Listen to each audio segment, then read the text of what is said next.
Navy officials on a visit to Japan have inspected a maritime self-defense force destroyer escort. Tensions in the West Philippine Sea continue to thicken, and behind the headlines, a quiet but meaningful development has taken shape. During a recent visit to Japan, Philippine Navy officials conducted a meticulous inspection of a Japan Maritime Self-Defense Force destroyer escort, a vessel from the long-serving Abukuma-Class. It was a silent move, but one with major implications. How will the Navy classify them? Welcome back to Pinoy Guard, your source for in-depth discussions about Philippine military modernization, regional maritime developments, and the evolving security landscape in the Indo-Pacific. Let's begin with a bit of background. The Abukuma-Class ships were launched by Japan between the late 1980s and early 1990s, during the final years of the Cold War. Japan built them with a clear purpose: tracking, identifying, and engaging hostile submarines, particularly those belonging to the Soviet Union. At the time, submarine warfare was a major concern in the Western Pacific, and Japan needed reliable escort vessels to protect convoys and larger warships. Each ship in the class displaces around 2,000 tons standard and slightly over 2,500 tons when fully loaded. They carry sonar systems, torpedoes, depth charges, a medium-caliber gun, and short-range air defense weapons. Although not heavily armed by today's standards, they were designed for endurance, reliability, and responsiveness in maritime patrol and escort missions. Now, almost 40 years later, these ships remain structurally sound, but Japan has begun transitioning to more advanced platforms, such as the Mogami-class frigates. This shift opens a rare opportunity for the Philippines.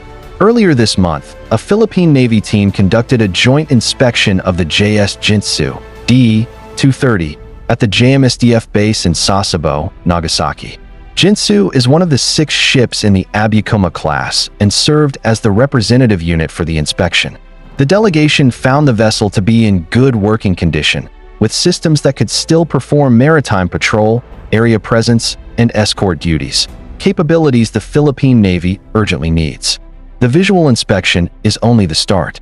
The team must still prepare a formal evaluation, which will be submitted to Navy Headquarters, the Armed Forces of the Philippines General Headquarters, and ultimately the Department of National Defense. Only then will Manila decide whether to proceed with accepting the ships. But before we jump to conclusions, we must address one major question. If the Philippines brings these vessels into its fleet, how should the Navy classify them? At present, the Philippine Navy categorizes combat ships mainly as frigates or corvettes. Frigates, 2,000 to 5,000 tons. Corvettes, 700 to 2,000 tons. The Navy no longer officially uses the old destroyer escort classification, even though it once operated several US-built destroyer escorts after World War II. The Abukuma-Class sits right at the edge of these definitions. At 2,000 tons standard displacement, they technically qualify as frigates. Fully loaded, they exceed 2,500 tons, which further supports that classification, but capability also matters. For years, the Hamilton-class cutters acquired from the United States were classified as patrol vessels, even though they weighed 3,200 tons, far heavier than the Abukumas, because they lacked guided missiles and modern sensors. Only after upgrades did they begin approaching frigate-level capability. Given this context, the most likely classification for the Abukuma-Class under Philippine service is frigate. Why? They meet the tonnage threshold. Their anti-submarine origins provide more combat utility than older patrol ships. This classification also sends a message. Manila is not simply accepting hand-me-down platforms. It is enhancing its naval posture with credible, mission-capable vessels. Now let's move to another topic that always sparks public interest: names.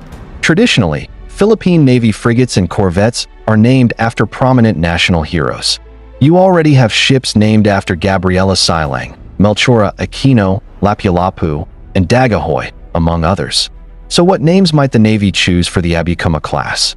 One possibility is selecting lesser-known heroes from the Revolution and Philippine military history, figures who have not yet been used in the Navy's naming roster. Another approach would be recognizing naval heroes in particular, officers such as Jose Andrada, Felix Apolinario, or others who played crucial roles in the country's maritime heritage. Such a shift could deepen the identity of these ships while avoiding duplication with other agencies. But naming and classification are only the beginning. Japan has a growing track record of supporting Southeast Asian partners through equipment transfers at very low cost or through outright grants. If the Abukuma-Class were transferred under a similar arrangement, the Philippines could acquire up to 6 seaworthy frigates for a fraction of the cost of new-build ships. A single brand-new frigate like those in the Jose Rizal class costs around 16 billion pesos, roughly $300 million. Even if refurbishing each Abukuma ship costs several billion pesos, the Philippines would still be getting 6 platforms for the price of one new frigate. That level of fleet expansion is difficult to ignore. Welcome back to the Global Route, your trusted channel for deep-dive defense discussions and strategic analysis on the Philippine military and the evolving security landscape in the West Philippine Sea. If you're just joining us, don't forget to like, subscribe, and hit that notification bell so you never miss an update on our modernization journey. In Part 1, we trace the origins of Japan's Abukuma-Class destroyer escorts and the Philippine Navy's recent inspection of JS Jintsu. And more importantly, what names will they carry? Let's break it down. Pushpin. The Philippine Navy has, over time, modernized not only its ships, but also its terminology. One such category is the old classification destroyer escort, which the Navy used during the Cold War era when it operated former U.S. Navy DEs like the Rizal and Quezon. But today, that label no longer exists in official documentation.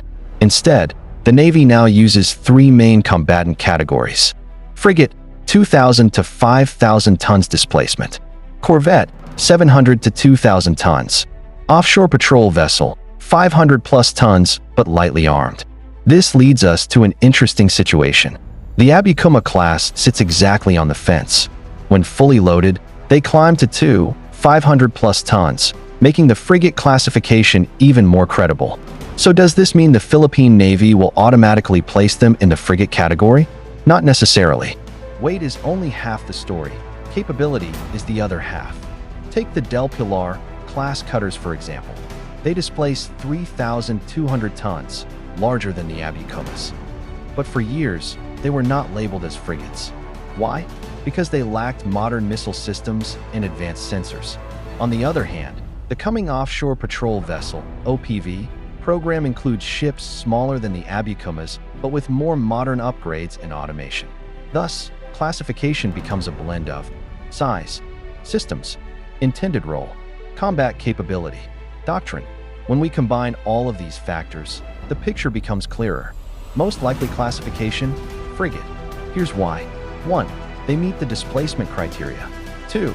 They have built-in anti-submarine warfare capabilities, a rare asset in the Philippine fleet. 3. They can be upgraded with modern sensors and weapons. 4. Labeling them frigates carries strategic messaging value internationally. In naval diplomacy, names matter. Calling a ship a frigate elevates its perceived importance and sends a subtle but firm reminder that the Philippines is modernizing its fleet, not merely taking hand-me-downs. Pushpin, what will their names be? Naval tradition in action. If classification determines how a ship fights, its name determines how it will be remembered. The Philippine Navy has clear naming traditions. Frigates and corvettes are named after national heroes. Patrol vessels are named after geographic features. Support ships often take names associated with Philippine history or culture. But here's the challenge.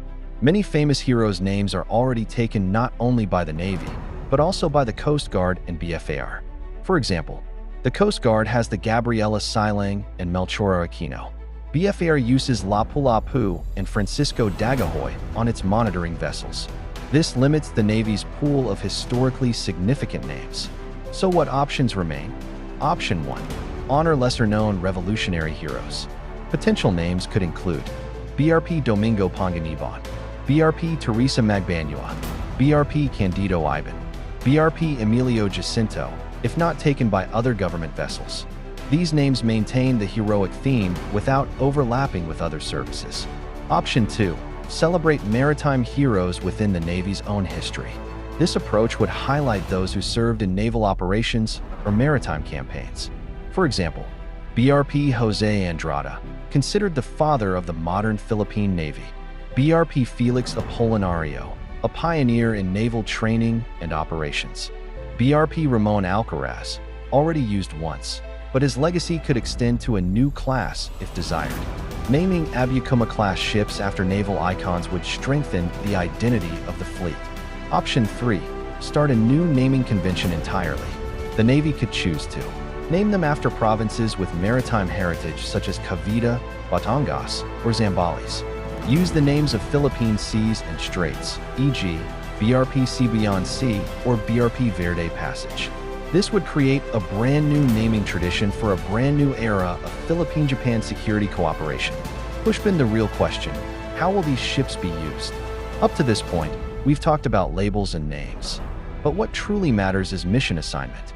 If the Abukuma-Class joins the fleet, they will not simply be floating museum pieces or ceremonial escorts. In Part 3, we will discuss the financial implications, strategic impact, and modernization pathways that the Abukuma-Class could unlock for the Philippines, especially under the incoming Rehorizon 3 program. This is the global route. Stay sharp, stay aware, and stay with us as we complete this deep dive into one of the most important naval decisions of the decade. Now that we've covered the origins of the Abukuma-Class destroyer escorts and the recent Philippine Navy inspection in Japan, let's shift our focus to how these vessels fit into our fleet structure, specifically their classification and identity once they join the Philippine Navy. As we mentioned earlier, the Philippines no longer uses the category destroyer escort.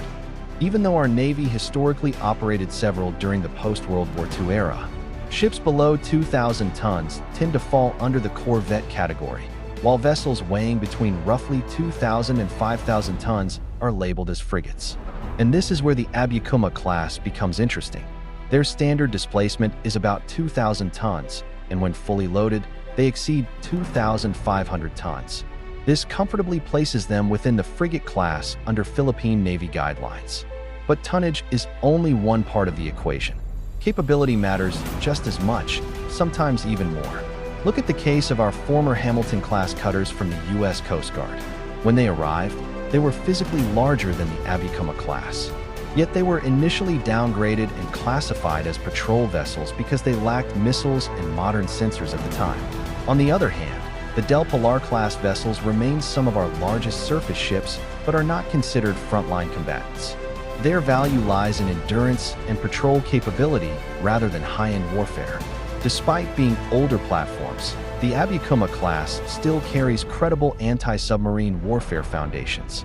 They also offer higher survivability, better compartmentalization, and built-in military-grade structure designed for multi-threat environments. Several Philippine Navy insiders and defense analysts also echo this conclusion. If these ships arrive, the Navy will classify them as frigates, not merely patrol vessels. This is not only consistent with size and capability, but also strategically beneficial. Frigates carry more prestige, and adding 6 of them sends a clear message that Manila is committed to expanding its combat fleet. And symbolism matters. Upgrading our naval order of battle is not just about numbers. It's about identity, how the world perceives our maritime capability, and how we assert our rights in the West Philippine Sea. Traditionally, Philippine Navy frigates and corvettes are named after national heroes, while other ships, particularly transport or auxiliary vessels, are usually named after geographic features such as provinces, bays, or straits. However, things became complicated in recent years. The Philippine Coast Guard now uses heroic names as well. For example, BRP Gabriela Siling, BRP Melchora Aquino. Additionally, the Bureau of Fisheries and Aquatic Resources names its patrol boats after well-known figures, further shrinking the pool of hero names available to the Navy. So what will we name an entire class of newly acquired frigates? Figures from the Revolution, the Resistance, and Philippine naval history who have not yet been honored with ship names. Imagine the fleet carrying names like BRP Jose Andrada, the father of the modern Philippine Navy; BRP Felix Apolinario, a commander who played a major role in early naval reforms; BRP Heraclio Olano, a Medal of Valor recipient and a towering figure in naval service; These names reinforce maritime heritage and avoid conflicts with existing Coast Guard vessels. Another option, though less traditional, would be to adopt a new naming convention entirely, perhaps using the names of maritime provinces, seas, or straits. Now, before we move to modernization and cost, let's answer a question many viewers ask. Why do names matter so much? Ship names are more than labels. They carry stories. They create identity, pride, and a sense of continuity between generations of sailors. A famous name motivates the crew. A heroic name reminds the fleet of its purpose. A meaningful name becomes a symbol during diplomatic port visits, joint exercises, and patrol missions. Stay with US.I in the next segment. We'll discuss the most important part, cost, modernization feasibility, and their role under Rehorizon 3. Welcome back to the Global Route. In this final segment, we focus on the heart of the matter. Why is the Abukuma-Class transfer strategically significant for the Philippines? And how will these ships contribute to our long-term modernization under Rehorizon 3? Let's begin with cost. New warships are expensive. Our Jose Rizal-class frigates cost close to 16 billion pesos each, or roughly $300 million.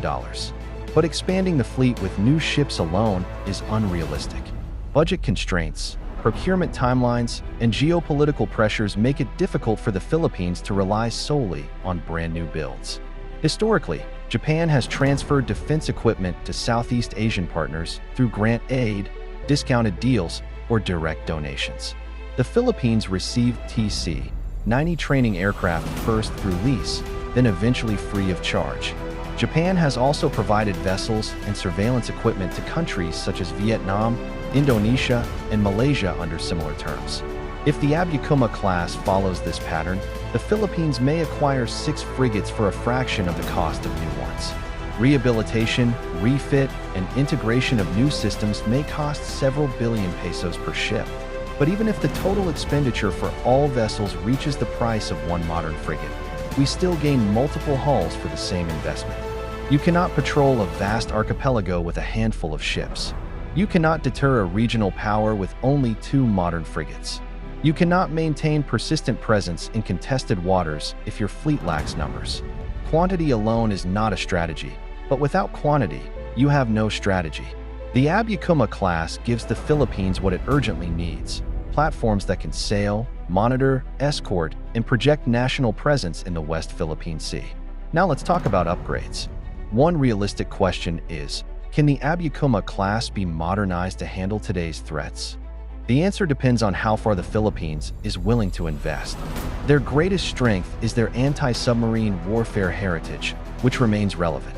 Japan removed their older missile systems as part of decommissioning preparation. However, the Philippines has experience integrating new weapons on older platforms, such as the Del Pilar-class frigates.